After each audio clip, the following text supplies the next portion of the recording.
Hello everyone, welcome to our new blog. सकाळची सुरुवात झालेली आहे मित्रांनो. तर आज मी पुन्हा आलेली आहे एक नवीन व्हिडिओ घेऊन. तेही आहे माझं मॉर्निंग ब्लॉग. मी डेली रुटीन माझं काय करते, सकाळी उठल्या उठल्या माझं काय रुटीन असते, मी ते सगळं दाखवते तुम्हाला या व्हिडिओमध्ये. तर खूप छान वाटते मला हे असे व्हिडिओज बनवून.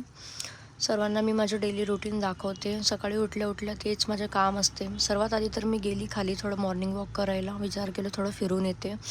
त्यानंतर मी गेली वरती आणि नाश्त्याची तयारी केली. माझ्या मुलीला आज रव्याचा दहीवाला उपमा खायचा होता, तर मी तिच्यासाठी दह्याचा उपमा करून दिला. तिला हा उपमा फार आवडते. आठवड्यातून ती 2-3दा मला उपमा आणि पोहे करून मागते. तिला उपमा आणि पोहे खूप आवडतात, त्यामुळे मी तिला करून देत असते. मधामधात ती येते, मला डिस्टर्ब करते आणि मग फायनली मी हा उपमा तिच्यासाठी करून देत होते. तर विचार केला चला आज तुम्हाला आजचा व्हिडिओ दाखवूया. आज काय माझं रुटीन आहे ते मी दाखवते तुम्हाला, असं विचार केलं. उपम्याची मी तयारी करत होते.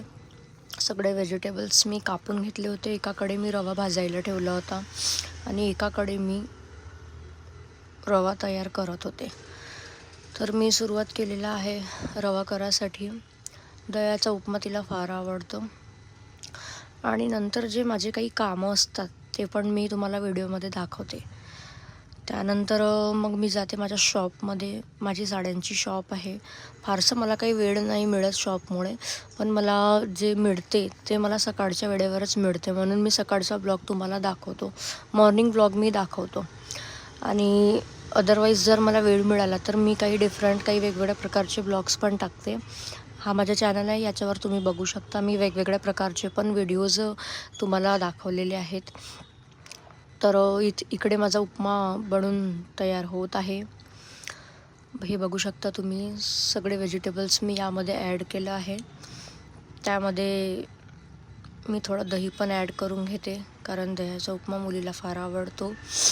माझा हा डेली ब्लॉग असते. तुम्हाला माझा ब्लॉग कसा वाटतो मला कमेंट्स करून नक्की सांगा. मी तुम्हाला डेली एक ब्लॉग माझ्याकडून दाखवते. तुम्हाला कसं वाटते, आवडते नाही आवडत, काही वेगळं बघायचं आहे काही नाही, तुम्ही मला कमेंट्स करून प्लीज नक्की सांगा. आणि माझ्या चॅनलवर जाऊन लाईक करा, सबस्क्राईब करा. माझा हा ब्लॉग कसा वाटला मला नक्की सांग कमेंट्समध्ये. तर माझा उपमा फायनली बनून रेडी आहे, बघू शकता तुम्ही. उपमा झाल्यावर लगेच मी स्वयंपाकाची तयारी करते, कारण मला बाहेरही जावं असतं, मला सुट्टी नसते. पटापट मला लवकर सकाळी आवरावं लागते. तर हे असते माझं डेली रुटीन. भेटूया उद्याच्या ब्लॉगमध्ये.